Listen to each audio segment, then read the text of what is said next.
안녕하세요. 오늘은 중학교 1학년 1학기 앞부분에 나오는 인수와 소인수, 그리고 소인수 분해, 그리고 그 다음에 나오는 그 소인수 분해를 이용해서 제곱인수를 만들고 약수와 약수의 개수를 구하는 그 부분에 대해서 얘기를 해보려고 합니다.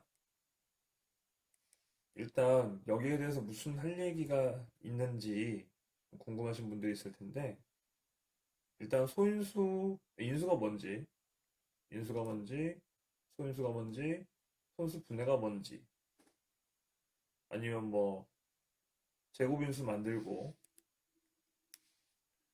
제곱인수 만들고, 뭐 약수 구하고, 약수 개수 구하고, 이런 내용들 모르는 학생은 없을 거예요.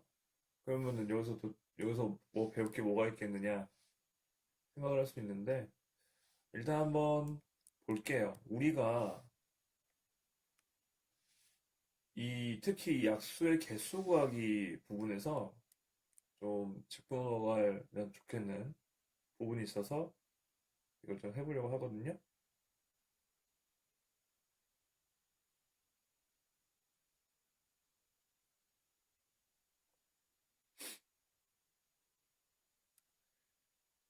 먼저 소인수 분해, 뭐 인수가 뭔지 소인수가 뭔지 이런 것부터 한번 볼게요. 일단 인수라는 말은 우리 초등학교 때 배웠던 약수라는 말이랑 그냥 비슷한 개념이라고 생각을 하면 돼요. 이게 중학교 3학년 올라가면은 이런 소인수 분해와 비슷한 개념이 나오는데 인수 분해라고 해서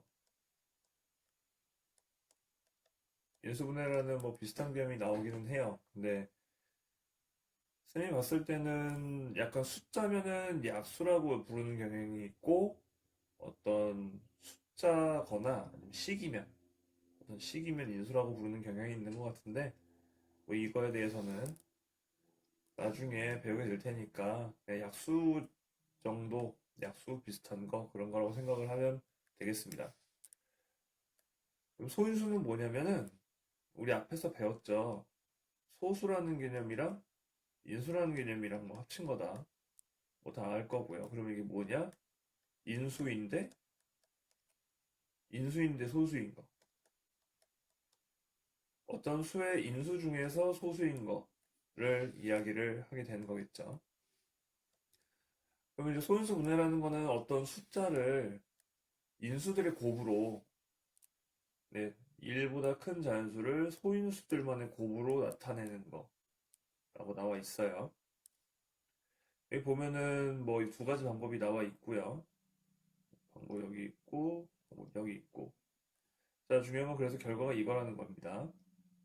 우리 한번 조금 컨셉을 좀 하나 만들어 볼게요. 이제 쌤이 이거 뒷부분을 설명할 때 12라는 숫자는 3개의 부품으로 이루어져 있고요. 종류는 두 가지입니다. 2라는 부품 2개랑 3이라는 부품 하나가 연결돼서 만들어진 숫자입니다. 뭐 이런 식으로 설명을 할 거예요. 그러면은 2 2개와 3 하나로 이루어진 숫자구나.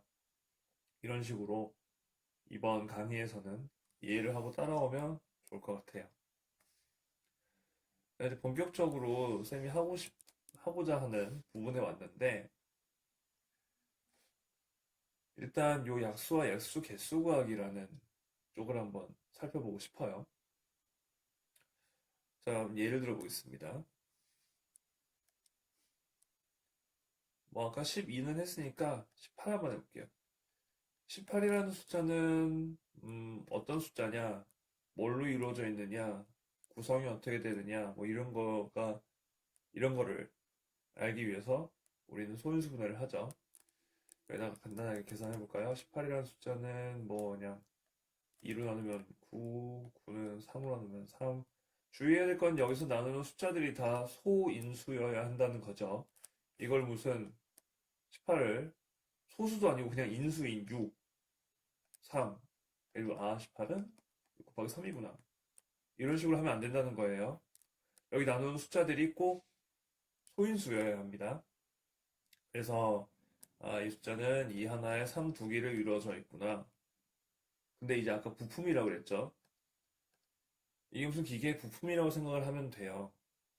또 부품은 또 다른 데 활용도 가능하고 다른 식으로도 활용이 가능하고 또 부품들끼리 모아서 똑같은 부품이지만 구성이나 이런 개수를 달리해서 다른 물건을 만들어낼 수도 있는 거죠. 그럼 한번 생각을 해봅시다. 두 가지 종류, 총 세 개의 이 부품들을 가지고 이 부품 중에서 아무거나 맘대로 골라가지고 조립해가지고 물건을 만들어봐라 라고 한다면요. 어떤 A라는 학생은 저는 E라는 부품을 그냥 하나 고르고 말게요. 그냥 이것만 쓸게요. 아니면 뭐 B라는 학생은 저는 E 하나에다가 3 하나, E 하나에다가 3 하나 할게요. 이런 식으로 할 수도 있을 거고요. 음? 안 지워지네요. B라는 학생은 뭐 E 하나, 3 하나 고르겠습니다. 하는 것도 있을 거고. 어떤 학생은 뭐 3 하나만 할래요. D는 뭐 귀찮나 봐요. 아무것도 안 할래요. 아무것도 안 고를래요, 그냥. 아니면 E라는 학생은 저는 그냥 여기 있는 거 다 써가지고 뭐 물건을 만들래요. 이렇게 하는 학생도 있을 거고요. 아니면은 A, B, C, D, E, F 저 3만 2개 가져갈래요. 뭐 이런 식으로 골라서 물건을 만든다고 칩시다. A라는 학생은 2라는 물건을 만들 수 있을 거고요. B라는 학생은 6이라는, C는 3, D는 1. 이거 아무것도 없으니까 1이라고 생각을 해봅시다. E라는 학생은 18이라는 물건을 만들었고 F라는 학생은 9라는 물건을 만들어내었어요. 자, 그럼 여기서 알 수가 있는 게 18이라는 숫자를 구성하는 이 세 가지 부품들을 가지고 조합을 달리하면 새로운 숫자들을 만들어낼 수 있는데 이런 6가지 숫자들이라는 겁니다. 근데 얘가 공교롭게도 다 합쳐서 얘가 공교롭게도 모두 18의 약수예요. 자, 우리 이 앞에서 뭐 배웠죠? 소인수 배웠죠? 이걸 지금 어디로 연결시키고 있어요? 약수라는 개념과 연결시키고 있어요. 여러분이 알아야 되는 거는 소인수가 소인수라는 개념이 어떻게 약수라는 개념에 연결되는지를 배워야 됩니다. 이 단원에서는요. 이 책은 그걸 목적으로 설계된 단원이에요. 방금 그 단원은. 여러분이 소인수와 약수의 관계, 소인수의 개념을 가지고 약수라는 개념까지 이해하는 단계를 원하는 겁니다. 아까 거기서는요. 그러면은, 그러면 우리가 꼭 약수를 만드는데 이렇게 되는구나라는 이런 것까지 굳이 알아야 됩니까? 딴 거 할 것도 많은데. 라고 하신다면, 우리 그 다음에 나오는 이야기에 대해서 한번 좀 더 한번 볼게요. 좀 지우고, 여기 좀 지우고, 좀 지웁시다. 우리 아까 앞에서 그 약수의 개수라는 개념이 있었어요. 아, 소인수분해랑 약수가 무슨 개념인지 알았고, 이제 약수의 개수 구하기 공식 보입니까? 개인적으로 아주 끔찍해요. 이게, 이게 공식이 아니군요. 이게 공식이군요. 아주 개인적으로 끔찍하다고 생각하는 공식인데, 이게 왜 끔찍하냐면, 원리만 알면, 이거 외울 필요도 없고, 여러분 좀 어려운 책을 푼다 싶은 사람은 이런 거 있을 거예요. 뭐 소인수가 세개인수는 약수에서 어떻게 보냐면 이게 뭐 A의 M제곱 곱하기 B의 N제곱 곱하기 뭐 C의 뭐 R제곱으로 표현되는 수의 약수의 개수는 뭐 M 더하기 1이고 N 더하기 1이고 R 더하기 1 해가지고 곱하면 된다. 그 뭐 약수가 4개면 여기다가 뭐 하나 더 이렇게 플러스 1 해가지고 붙이면 된다.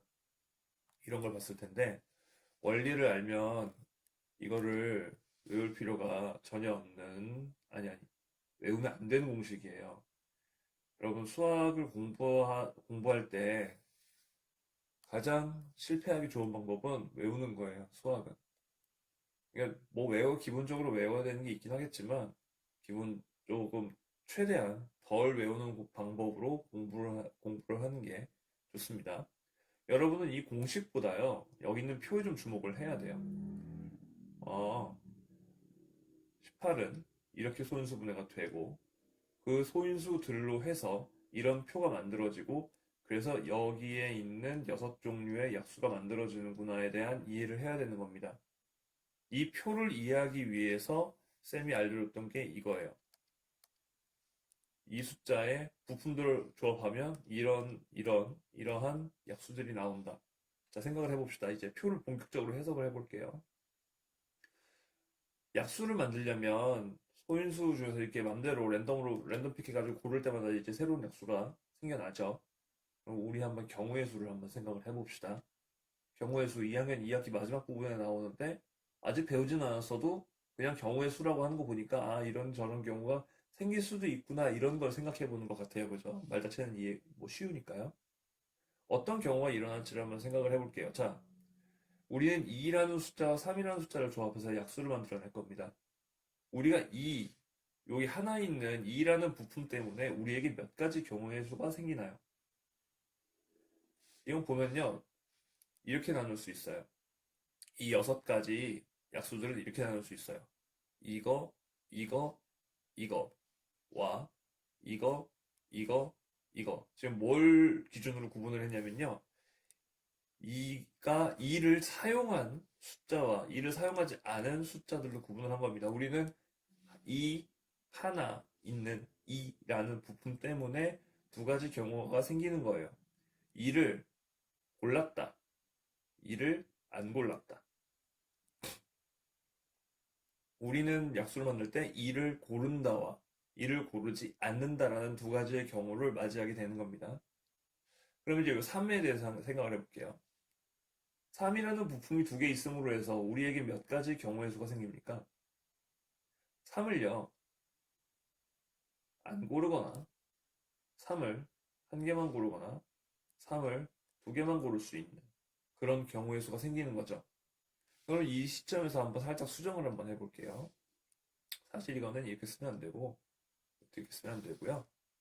우리가 이를 고른다, 안 고른다 두 가지 경우가 있었죠? 이를 안 고른다. 이거 5가 아니고 0이에요. 이를 하나 고른다. 이 두 개의 기준에 의해서 우리가 약수를 만드는 경우의 수가, 이 개수가 정해지는 거예요. 여기 같은 경우는 이제 D 학생이죠. 2도 안 골랐고 3도 안 골랐어요. 그래서 그냥 1이에요. 아, 안 고른 게 왜 1이냐고요? 한번 볼게요.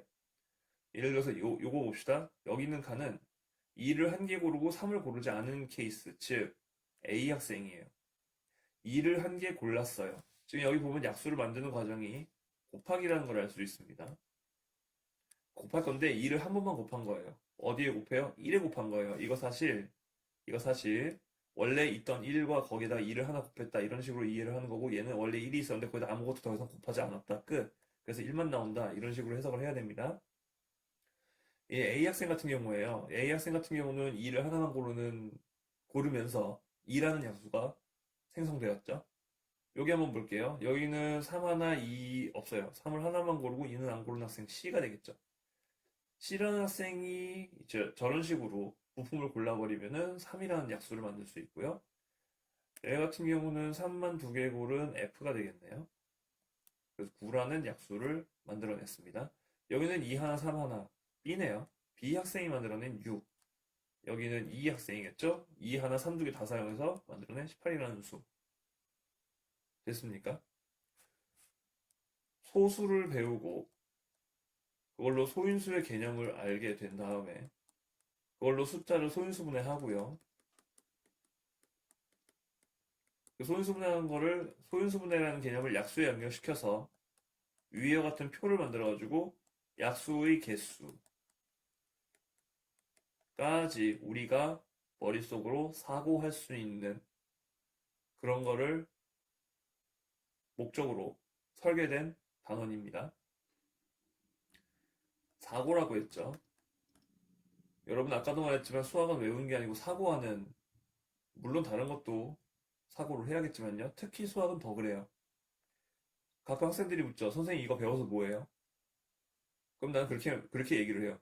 너희는 이거 나가서 절대 쓰지 않을 텐데 이건 너희의 사고력을 신장시키고 너희가 사고하는 능력을 연습할 수 있고 학교에서 너희들의 사고력을 측정할 수 있는 도구이며 그래서 너희는 이것을 연습해야 된다고 이야기를 하죠. 이 수학이라는 건 목적이 아니고 수단이에요. 그냥 사고력을 키우고 측정하기 위한 수단이요. 다시 한번 말하지만 이 수학은 사회에 나가서 쓰지 않습니다. 다만 여러분이 살아가면서 이제 앞으로 살아가면서 어떤 곤란한 경우가 생긴다든가 하는 문제를 해결해 나갈 때 체계적으로 그 상황을 파악하고 올바른 문제 해결을 하기 위한 능력을 이 과목을 통해서 키우는 거예요. 그래서 사고를 하라는 겁니다. 아까처럼 아까 끔찍한 거 다시 보기 싫지만 이거 이 공식이요. 선생님은 수학책에 나오는 대부분은 아니고 수학책에 나오는 여러 가지 공식들을 되게 싫어해요. 외울 필요가 없고 외우면 안 되는 건데. 근데 뭐 책이라는 이 매체가 가진 특성상 이렇게 말로 많이 얘기를 해줄 수가 없으니까 뭐 어쩔 수 없는 한계이긴 한데 최소한 그러면은 우리가 그 한계를 극복하기 위해서 노력을 했으면 좋겠어요. 뭐든지 공부할 때요. 뭐 비단 수학뿐만이 아니고 다른 과목도 공부를 할 때 왜 그런지를 꼭 생각을 하면서 공부를 했으면 좋겠어요. 문제가 보통 이제 그러잖아요, 학생들이. 문제를 푸는데 맞으면 아, 나 이거 아는구나 하고 넘어가는 경우가 있는데 알면 내가 왜 알았는지, 맞췄으면 왜 맞췄는지, 혹시 틀렸으면 이게 왜 틀렸는지 꼭 분석을 해보시고요. 냉철하게 객관적으로요. 자기 자신을 좀 객관적으로 판단을 하시고 항상 왜라는 질문을 달고 그 질문을 해결하는 방식으로 공부를 좀 했으면 좋겠습니다.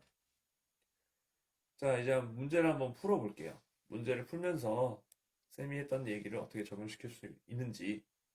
아, 우리 제곱수에 대한 이야기를 안 했네요. 우리 소인수 분해와 소인수 분해 이런 개념을 파악을 했으면 이 제곱인수가 어떤 특징을 가지는지 좀 이해하기가 편할 것 같은데 한번 볼게요. 4, 9, 16, 25. 자, 공통점이 보이죠? 이게 지금 다 2, 2는 4, 3, 3은 9, 4, 4, 16, 5, 5, 25, 6, 6, 36, 7, 7, 49 쓰고 있는 거예요. 한번 대표적으로 36을 한번 봅시다. 얘는 6의 제곱이에요. 제곱수죠. 이런 수를 제곱수라고 해요. 다 배웠죠? 36은 소인수분해 하면은 2 곱하기 2 곱하기 3 곱하기 3이에요. 그러면 얘를 제곱수인 것처럼 보이도록 요 부품들을 재배치하면 2 곱하기 3과 2 곱하기 3, 요 똑같은 두 수를 곱한 겁니다. 라고 이야기를 할 수가 있겠죠. 자, 제곱수다 보니까 가지는 특징이 뭐예요? 이렇게 두 괄호 안에 똑같은 구성으로 소인수들이 이렇게 들어차요, 여기에. 그러면서 똑같은 수가 되고요. 이 괄호는 이 괄호와 똑같은 수가 되고요. 똑같은 부품으로 만든 수니까. 그러니까 소인수가 짝수계여야 된다는 거예요. 서로 짝이 맞아야 돼요. 얘랑 짝이고, 얘랑 짝이어야, 이렇게 짝이 맞는 구조가 되어야 그 수가 제곱수가 될 수 있는 거죠. 볼게요. 이거 같은 경우는 이 두 개의 3, 3개예요. 짝이 안 맞죠, 벌써. 이 두 개의 3이 3개래요. 지금 괄호 여기다 채워 넣을 건데, 나머지 3이 하나 남는데, 이거 어디다가 넣어요? 안 되죠. 이건 어떤 똑같은 두 수의 곱으로 표현이 될 수가 없는 수예요. 이거 안 되고요. 3은 4제곱? 아, 3 하나, 여기도 3 하나. 여기도 3 하나, 여기도 3 하나. 풀이 곱하면 되죠. 3 곱하기 3, 3 곱하기 3. 9 곱하기 11 되네요. 예. 아, 이거 벌써 얘가 2가 하나 남게 생겼죠? 7 넣고 나서 2가 남네. 어디로 가지? 갈 데 없죠? 얘 아니에요. 얘도 봅시다. 4개, 2개, 2개. 2, 3, 3, 5, 5 하고 나서 2가 2개 남죠? 그럼 여기다 넣어주면 되죠, 이렇게. 2, 3, 5, 4, 3, 12, 60이구나. 얘 60 곱하기 60이라는 수로 표현이 가능하게 되는 거죠? 이 맞는 거예요. 자, 소인수분해를 배웠더니 조금 수에 대한 이해가 깊어졌죠. 그런 걸 다 느끼면서 공부를 한번 해보는 겁니다. 자, 주어진 수에 적당한 수를 곱해서 뭐가 됐든 하여튼 어떤 것인가의 제곱이 되게 하려고 한다. 여기까지만 일단 해석을 해볼게요. 자, 이쪽 지우고, 우리는 이 문제도 그냥 단순하게 푸는 걸로 연습을 하면 안 됩니다. 이거 왜 그런지 이따가 설명을 할게요. 그다음, 자, 그냥 한번 봅시다. 여기 1번. 이 세개에 5 하나 있는 이수. 이 세개에 5 하나 있는 이수. 예, 이수는 제곱수가 아닙니다. 2, 2. 하면서 2도 남고 5도 남아요. 어디다 넣을지 모르겠어요. 그럼 이제 어떤 수를 곱해서 여기다 어떤 수를 곱해가지고 제곱수가 되게 하려고 한다는 건데, 자, 가정을 해봅시다. 만약 b가 2 곱하기 5라는, 즉 10이라는 숫자라고 생각을 해볼게요. 원래 있던 2의 세제곱 곱하기 5에다가 곱하기 b 2 곱하기 5를 곱했습니다. 그럼 이 수는 결국 2의 4제곱에 5의 제곱이 되죠. 아까 봤다시피 그럼 얘는 2 두개 5 하나, 요 2 두개 5 하나 이런 식으로 제곱의 모양을 띌 수 있어요. 그래서 2, 4, 5, 20. 아, 얘는 20 곱하기 20인, 즉 400. 제곱수입니다. 이렇게 말을 할 수 있는 거죠. 그러니까 어떤 수를 곱해서 제곱수가 아니었던 수가 제곱수가 되는 이 과정을 일단 눈여겨보시고요. 그러면은, 선생님 이거 답 아니에요? 라고 할 수 있을 텐데, 우리 또 다른 예를 들어볼게요. 2, 5인데, 예를 들어서 여기다가, 어, 2 세제곱 곱하기 5, 즉 40을 한번 곱했다고 생각을 해볼게요. 그럼 이 수는 2가 원래 3개 있었고 2가 3개 더 들었으니까 2가 6개가 됐고요. 5가 하나 있었는데 5가 하나 또 있으니까 5가 2개가 되었네요. 5, 2, 2, 5와 2, 2, 5. 이 두 수의 곱으로 표현이 가능하죠. 얘는 40이네. 그럼 얘는 1600이겠네요. 아, 얘는 1600이라는 제곱수입니다. 자, 또 됐죠. 아까처럼 이렇게 10을 곱해도 주어진 이 수는 제곱수가 되고요. 지금처럼 40을 곱해도 주어진 이 수는 제곱수가 돼요. 우리가 여기서 알아야 되는 거는, 제곱수로 만들 수 있는 경우의 수와 가능성은 상당히 많구나. 이걸 느껴야 됩니다. 그러면 이게 뭐가 중요한데요? 자, 문제 뒷부분을 읽어볼게요. 문제 뒷부분을 읽어볼게요. 그 중에서 가장 작은 수를 구해라. 그러니까, 뭐뭐 중 가장 큰 수를 구해라. 뭐뭐 중 가장 작은 수를 구해라. 벌써 여기서부터 여러 가지 경우가 발생할 수 있다는 것을 알려주는 거예요. 우리는 그걸 알아야 하고요. 꼭 이런 거 보면은 가장 작은 수? 경우가 여러 개가 있나? 한 개가 아닌가? 이런 항상 생각을 해야 됩니다. 머리를 써가면서 공부를 해야 돼요. 자, 아까처럼 다시 써볼게요. 2가 3개, 뭐였지? 5가 하나. 사실 여기서 봐봐요. 2 나눠주고, 2랑 5가 남네. 이거 어떡하지? 얘네는 왜 남아요? 왜 어떡하지? 우리가 고민을 해요? 짝이 없으니까요. 그럼 짝을 만들어주면 될 거 아니에요. 여기다가 2 하나, 5 하나 더 곱해주는 거예요. 그러면은 2 하나 여기로 가고, 5 일로 가고, 얘 일로 가고. 이렇게 하면 짝이 맞잖아요. 한마디로 몇을 곱해주면? 10을 곱해주면 제곱수가 돼요. 가장 최소한의 수를 곱해서 이 남는 소인수들의 짝을 맞춰줄 수 있는 방법이 10을 곱하는 겁니다. 그게 가장 작은 수예요. 뭐예요, 선생님? 그냥 이렇게 짝만 맞추면 되는 거잖아요. 잠깐만요. 내가 그냥 쉬운 문제는 이렇게 풀 수 있는데, 쉬운 문제 한번 풀듯이 해볼게요. 얘가 홀수계네? 얘도 홀수계네? 얘 1이니까? 그럼 2 하나, 3 하나, 2 하나, 5 하나 있는 수 곱하면 되겠군. 10, 48, 2, 68, 48이니까 2, 3, 2, 2, 2. 2는 짝이 맞는데 3이 하나가 남네?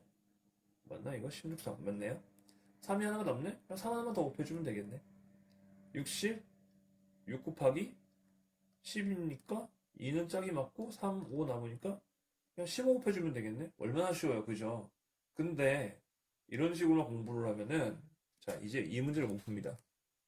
다음에 주어진 자연수 그대로 쓸게요. 재활용합니다. 다음에 주어진 자연수에 적당한 자연수를 곱해서 어떤 자연수의 제곱인수가 되게 하려고 한다. 문제 지금 똑같이 읽고 있죠? 근데 마지막이 달라요. 곱해야 하는 자연수 중 세 번째로 작은 수를 구해라. 세 번째? 가장이 아니고? 세 번째? 이 뭐야? 감이 안 오죠? 좀 막막하죠? 이거요. 그냥 다른 친구들처럼 그냥 모자란 것만 곱해주면 되지. 이런 식으로, 이딴 식으로 공부하는 친구들은 이 문제 못 풀어요. 그죠? 우리 뭐 50점, 60점 맞으려고 공부하는 거 아니죠. 우리 그래도 100점 맞으면 좋잖아요. 그죠? 그렇게 100점, 90점 이렇게 고득점을 노리려면요. 이런 문제를 풀 줄 알아야 돼요. 이런 문제 보고 문제집 상황했던 경험이 있는 학생이라면 일단 공부하는 마인드 세팅부터 다시 해야 돼요. 왜인지를 항상 생각하고 어떤 작은 변화에 대해서 궁금해하세요. 알겠습니까? 어쨌든 할게요. 우리 아까 말했어요.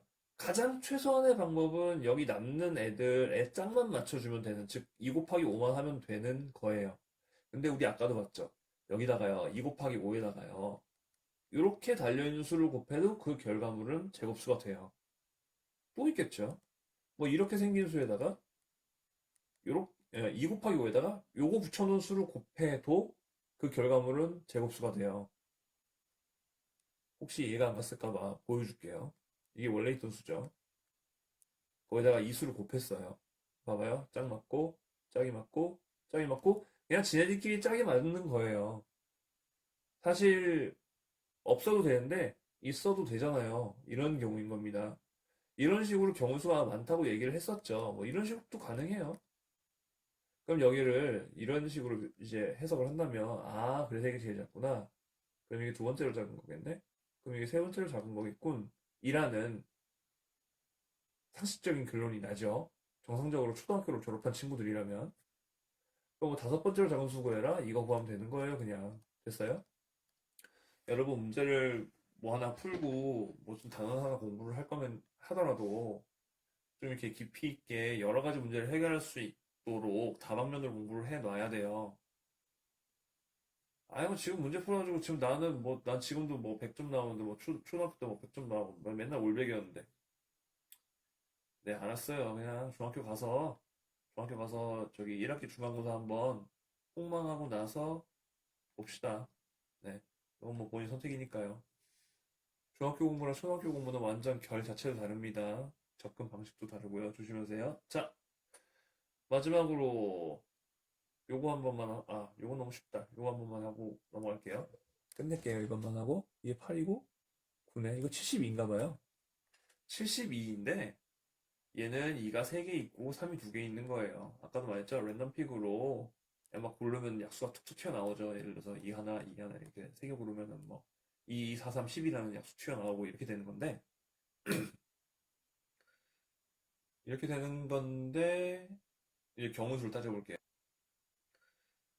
이렇게 되는 건데 이제 경우수를 따져볼게요. 72라는 수는 2라는 부품이 3개가 있어요. 그러다 보니까 우리에게 주어지는 경우수가 몇 개 있다? 2를 우리는 안 고를 수도 있고, 2를 하나 고를 수도 있고, 2를 2개 고를 수도 있고, 2를 3개 고를 수도 있다. 3이라는 부품이 2개 있다 보니까 우리에게 주어지는 선택지는 몇 가지다? 3을 고르지 않는 선택지, 3을 1개 고르는 선택지, 3을 2개 고르는 선택지, 이렇게 된다는 거예요. 각각의 선택지, 아이고, 각각의 그냥 갈게요. 각각의 선택지는 우리에게 서로 교차로 작용하면서 이렇게 테이블에 각 칸을 만들어내죠. 그러면서 생기는 칸의 개수가 약수의 개수인 거예요. 아, 그거 하나 설명을 안 했네요. 그럼 우리 아까 공식에서요. 아까 이 공식에서 도대체 여기 플러스 1이고 왜 하는 걸까요? 아마 조금 그냥 듣다가 그냥 호기심에 그럼 거기 일은 왜 넣은 거지? 라고 생각을 했던 친구라면 지금쯤 아마 그냥 쓱 보다가 답이 나왔을 수도 있어요. 궁금해하라는 소리. 혹시 궁금해하지 않았다면, 뭐 궁금해하시면서 왜 플러스 1이 들어가냐면요. 개수는 3개인데 경우수는 4개거든요. 이거 3도 개수는 2개인데 경우수는 3개거든요. 이게 왜 개수 하나 늘어요? 얘 때문에요. 고르지 않는다는 이 경우 때문에 우리에게는 경우의 수가 하나 늘어나는 거예요. 됐죠? 그리고 이 숫자가 이 줄의 개수를 얘기하고요. 이 숫자에다가 하나를 더하면 이 가로줄 개수가 나오고 여기 있는 지수에다가 하나를 더하면 세로줄 개수가 나오는 거예요. 그래서 가로줄 곱하기 세로줄 해가지고 칸의 개수를 구하는 그런 원리입니다. 됐죠? 그래가지고 쭉쭉쭉 쓰면 됩니다. 뭐 계산이야 하니까 상관이 없는데 여기 1이라고 썼죠? 이거 사실 이거예요. 뭔 소리냐고요? 2를 0번 곱하면 1이거든요. 2를 2번 곱하면 4고요. 어디에다가 1이 있었는데 2를 2번 곱하면 4라고요.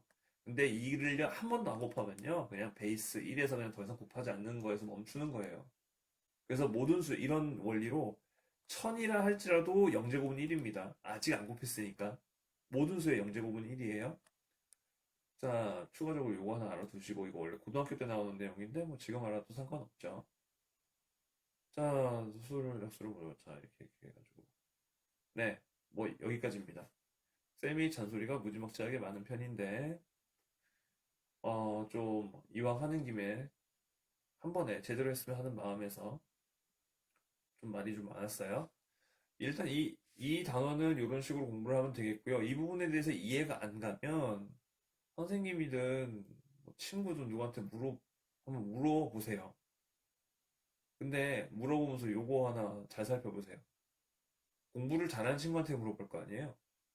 공부를 잘하는 친구한테 물어보면 옆에 있는 그저그런 내 친구가 다른 점이 뭐냐면 공부를 잘하는 친구는 설명을 해줄 수 있어요.